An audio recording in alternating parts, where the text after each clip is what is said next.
should probably record myself as well. I reckon the best approach will be like I'll ask a question and then I'll just shut the hell up until everyone's like fully finished. George, if you can bend your screen down just slightly, just because you're a bit back from the screen than the rest of us.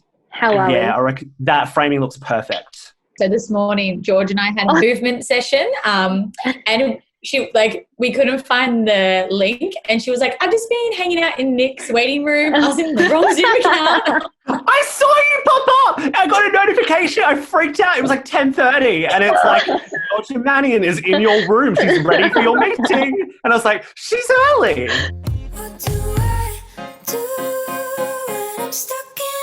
Hey, I'm George Alice. Hi, I'm Zoee Marsh, and I was the choreographer on George Alice's Stuck in a Bubble. Hey, I'm Claudia Brand. I was the director on Stuck in a Bubble. What ideas came to life and what ideas were you guys bringing to the table? I guess all of the concepts kind of came from, we were doing a lot of Zoom calls, organising a lot of different things, and we thought that it would be really cool to incorporate that since everybody's lives have just been turned to digital. Was choreography the first thing off the bat, or was it videography on the mind first? It was a little bit of both. I think it was more videography and kind of how we were going to make it work so that it was practical. But then we just jumped on the phone with Zoe and we're like, well, how can we do this? What can we do? And what will make it great? And I love as well that this is an all-female team working on this project as well. Was that a really important part of pulling together this video for you? I think so. You know, I love working with a lot of really powerful females, and we've noticed especially recently that female voices kind of do get pushed down to the bottom, and we can just pull together this team and show people that like we're just going to be iconic and make cool things. Claudia, tell me when you come to the table from a videography perspective. We started the video very deep in COVID, and the spirits were pretty low all around, so we definitely knew that we wanted it to be super positive, super uplifting, and also obviously sit in that George Alice world. Zoe, talk to us about what you were trying to achieve in terms of building out the choreography for Stuck in a Bubble. I loved how everyone was having like these dance parties at home, but I thought like if I put on my George Alice glasses, like in the George Alice world, like people like can actually like know the same repertoire across different bubbles. So I thought, let's just push it and see if we can actually achieve this, and also integrate it with the cameo appearances from like the Triple J Unearthed class. How long did it take and how much of a process was it getting everyone to learn those kind of the precision of those moves? I had to make a lot of rehearsal videos where I would like talk to the camera like it was the dancers and send them to the dancers.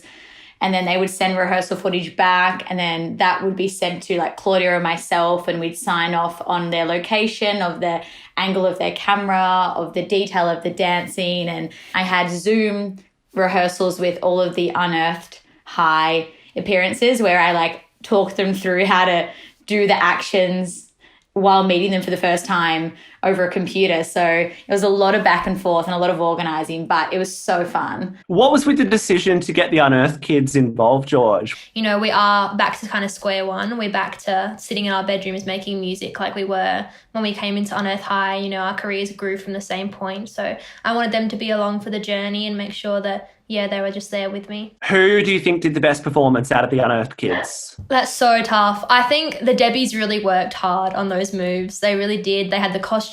They really had it all going on. Nic also had Monopoly money and beans, so it's kind of a tough one, but it's a tie. Claudia and George, when you got that footage back from Nic with the beans, what was the first reaction? I was so surprised. I was so deep in the edit.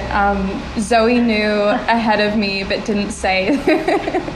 So it'd be a full-on surprise, and it was definitely a treat.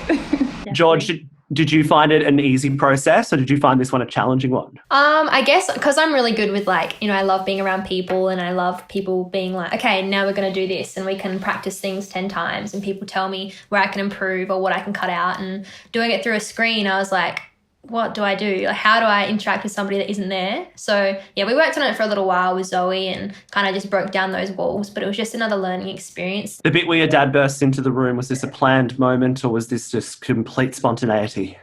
It actually was a planned moment, but he does that a lot, so it was kind of just the regular. It was definitely the norm. Claudia, what were the kind of colours and schemes and the overall design feel that we were going for with this? We wanted it to not exist in a specific time, so not be like totally 90s or early 2000s, but like strictly this is a new world, this is Georgia's world, and it's very bright and colorful and unexpected. Also, we had an amazing stylist who styled everyone remotely, and everyone took photos of their entire wardrobe, and then we put them together. It was just nuts, like the extents that we all went to, and you all had to be really vulnerable in the process and just like fly with it. So, and just Claudia just drove that ship so well. What was the kind of mood we were going for with the choreography?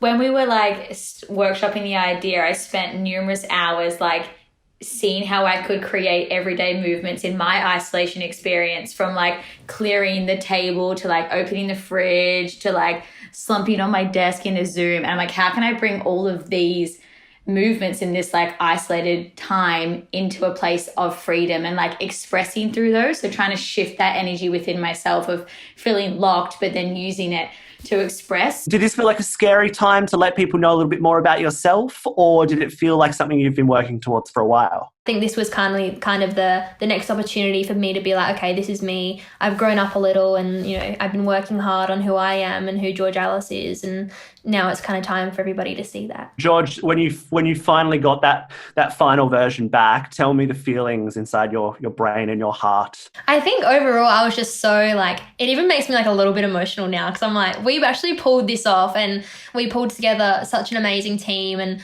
like the Unearthed High kids especially just taking it so seriously and being like, how can we make this the best thing for you? And yeah, I was just so excited to let everyone see what we'd done, and so proud of everybody that was involved, and we've made so many friends as well, so it's just been all round was beautiful.